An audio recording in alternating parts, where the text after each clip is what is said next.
you see what the judge is supposed to do? He's not supposed to be an administrator, an executive carrying out the law.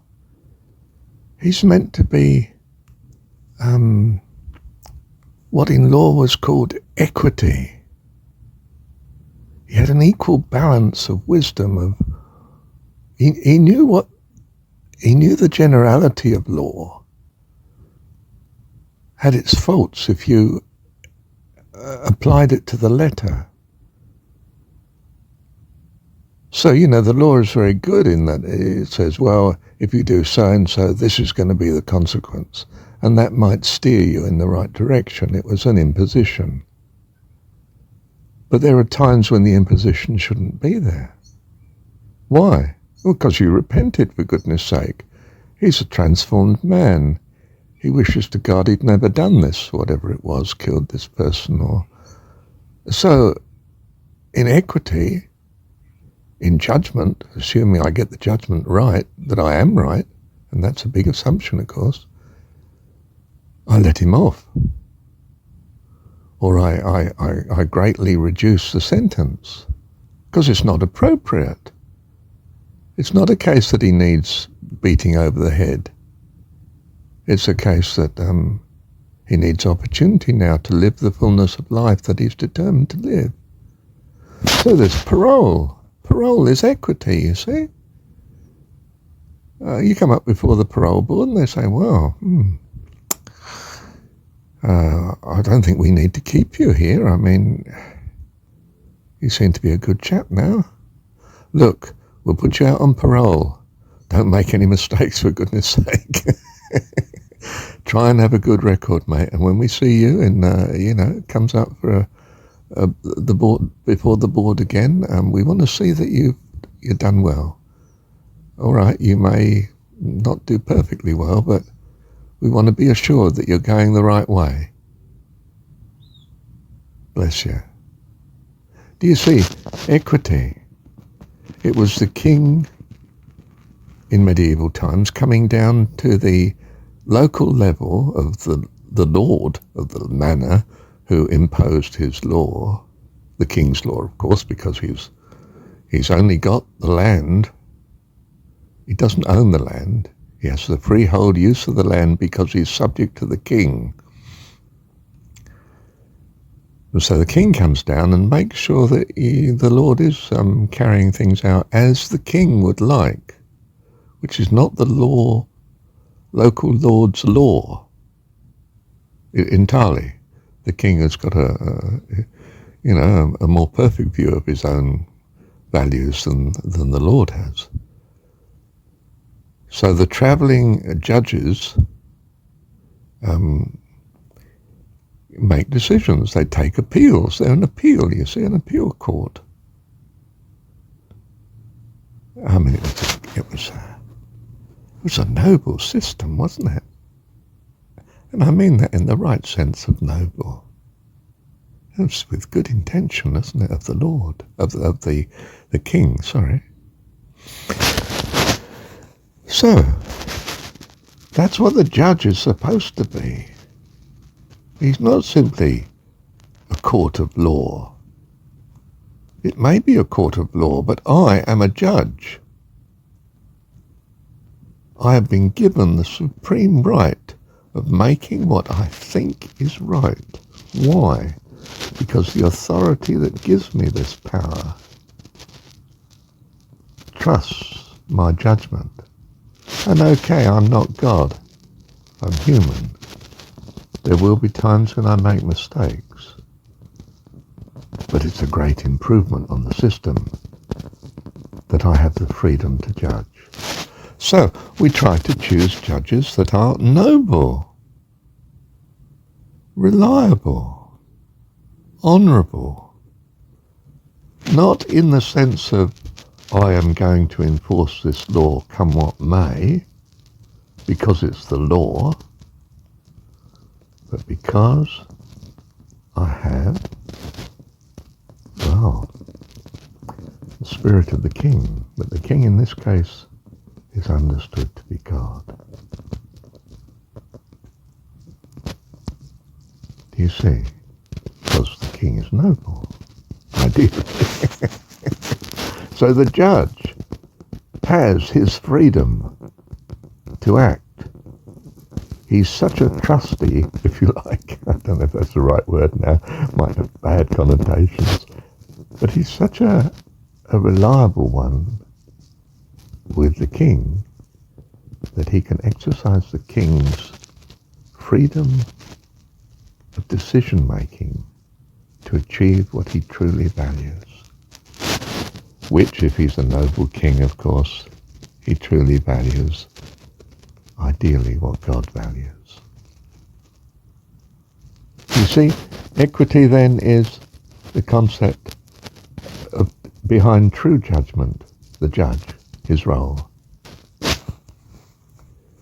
He's not an executive administrator carrying out the law. He's a person who comes with the purity of principle of the giver of the law in the first place, ideally, that of God. And he puts right where the law would go wrong. He's not there to uphold the law. He's there to uphold the principles and values behind the law. And he's given that freedom to judge. And that's why it's so wonderful, and that's why we must be so careful that the judge is honourable, noble, quite honestly godly. Wow, thank you, Heavenly Dad. Look, I just want to add in passing, he must be passing, the judge. He cannot be permanently judge in that area.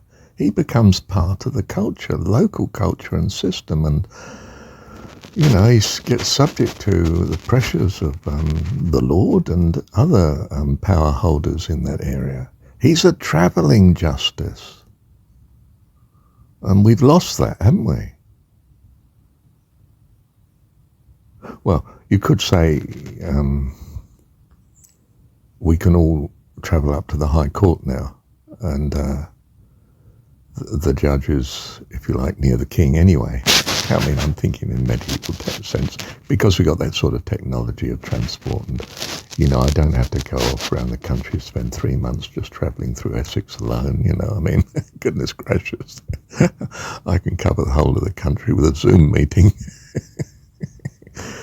But in some sense, you see, the justice has got to be firmly and squarely based with the Lord and his protection, the king and his protection, not the local lord. When I come to your estate, you're in fear and trembling in the sense that, oh my goodness, this is representative of the king. I've got to watch my P's and Q's and get things right, or I will lose my lands. He has the power to suggest to the king that I'm not the appropriate man for the job here. Do you see? And he notices, incidentally, whether I have a huge private army and am becoming a menace to the king. I mean, it's these travelling justices are to be treated with awe and respect. It's the king's right hand. Well, you can see the analogy now with God, can't you? Dare I say it, but we are the right hand of God in our own estimation, which could be pretty wobbly, but we are there to live according to what we understand is right with God. We recognize the local difficulties of living and what the Lord is trying to do, and he's making a good job of it as far as he can. That's all right. Yeah, I think so and so should be adjusted. I suggest it. I don't think the Lord should be doing this here. He should be let out of prison, shouldn't he? Oh, all right. I'm not sure if we had prisons in medieval time, but I expect we did. I'm not sure as the local lords, yeah, they may have done, I don't know. But they certainly had punishment methods in other ways, didn't they? You know, things that were unjust. And the local and the visiting justice carries out the king's equity. It's the S sound again, isn't it? Equity. Something that God adds wonderfully. Superabundance of compassion,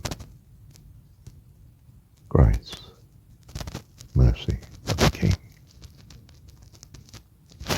Thank you, Heavenly Dad. But it tells us, doesn't it, how we're to live. We are the travelling justice in this world. Those that have ears to hear. And those that don't, well, they continue to be subject to the King. And from their point of view, his wrath is not his wrath, really. What he does is to bring them to life eternal and glory. Contrary to what they at present desire, by giving them such that affects their desire for their best good. And it is their best good as God sees it, but they don't see it as such yet. But God, by definition, sees it more clearly, sees it right. Love you, Heavenly Dad. Thank you, Dad.